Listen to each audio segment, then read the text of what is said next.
work in the Georgina Public Library, and I am doing a few little video blogs on some recommendations for things to read that you might actually find available on our e-resources.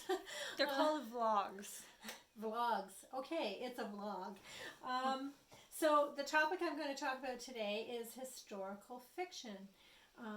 The much maligned historical fiction, because a lot of people who are history majors, I'm one, and who are definitely into reading very serious tomes about history, really put down historical fiction, and I think that's really unfair. There is historical fiction and there's historical fiction, but what a great way to be entertained and to learn about a time, the way people think, things that actually happened that you otherwise would probably never discover because you might think history's boring and I have absolutely no interest in it. But it's a great way to actually learn something. And yes, sometimes authors truncate periods of time. They sort of take things that happened over many years and make them happen within a few months, or they add in a few little things out of order to help the story go along. But a lot of times you can learn how people thought, how people spoke, how people dressed, what actually happened in history, and get a real sense of time and place. And it takes you away. So I think historical fiction is one of my more favorite genres, actually, and a lot of books accidentally fall into that. I already mentioned a couple in my Canuck talk about the stone carvers, for instance. Great story about the building of the Vimy Ridge Memorial. A recent bestseller, Where Did It Go? The Tattooist of Auschwitz. Up here. So there's different ways of reading historical books, but fiction is one of the most engaging and fascinating ways to read it.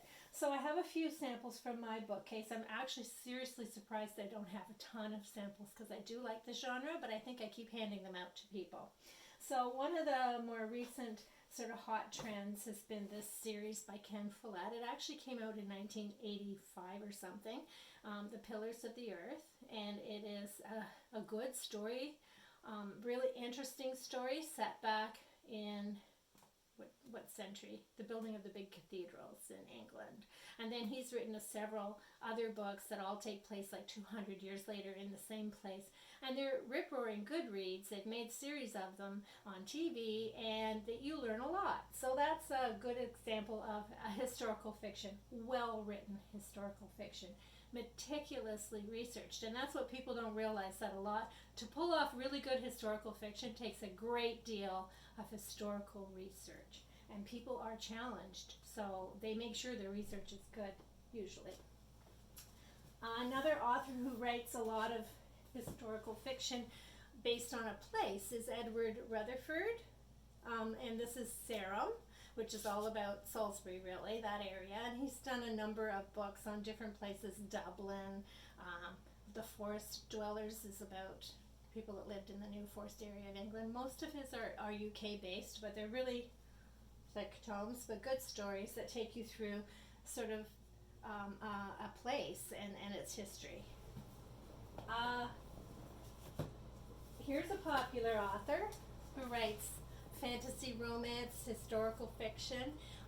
A lot of history majors are going, oh my god, right now, but this is, as you know, quite an engaging story, has a lot of aspects to it, but there's a lot of historically accurate events, and a lot of research goes into these books, especially in herbalism and that kind of thing. So yeah, you actually are learning about the American Revolution and Culloden and all those kind of historical events by reading a good, entertaining series. A little more serious, but equally entertaining, is Hilary Mantel's series. This is the first of her book. Her book's a Wolf Hall. It's all about Thomas Cromwell, who is a real person. And he was very influential in the time in the Tudor era in England. And this is a whole series of books. Her last one just came out. Very, again, meticulously researched. entertaining book. This is an older, just a bestseller, but it's actually all about the Japanese internments in the U.S. And it's a good story, but also accurate historically. One of my favorite authors who happens to be Canadian is Frances Itani, and she wrote also about this time period in a book called Requiem. She also wrote a book called Deafening, really entertaining, gripping tale all about World War One. I think I mentioned 3-Day Road, historical fiction again. So a lot of books that you gravitate towards you don't even realize are historical fiction. But if you want to learn something, it's a really good way. Another author, an older author, Colleen McCullough, wrote a whole series about Roman, different time periods in Rome. This one's all about Caesar.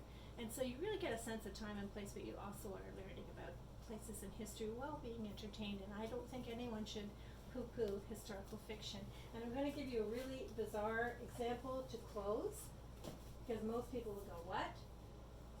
So this is called The Infamous Army. It's by Georgette Hare. Georgette Hare is the sort of queen of Regency romance, but she really put historical fiction kind of on the map in her day because she researched so thoroughly. This particular book has probably one of the best descriptions of the Battle of Waterloo that I've ever read, and it's woven into the story. But it is really bang on, historically accurate. I know people who have studied nothing but that period, and everything she has in here is completely what happened and really evokes that particular time in history. So there's an example of something that wouldn't even appeal to somebody who's into history, but will learn a lot from it. What about Trinity? Trinity's another one. Leon Uris. Maybe has a little bias, but history is all perspective. It's all about people's biases and perspective, and that's a fantastic example. Thank you, Haley, because it is all about the troubles in Ireland, but it goes right back to where the foundation of those troubles began. Anyway, explore historical fiction. Don't be afraid of it. Don't think, oh, if I'm a history major, I like to read serious history, and I do. Margaret Macmillan and people like that. You can still learn a lot from just reading fiction and enjoy it.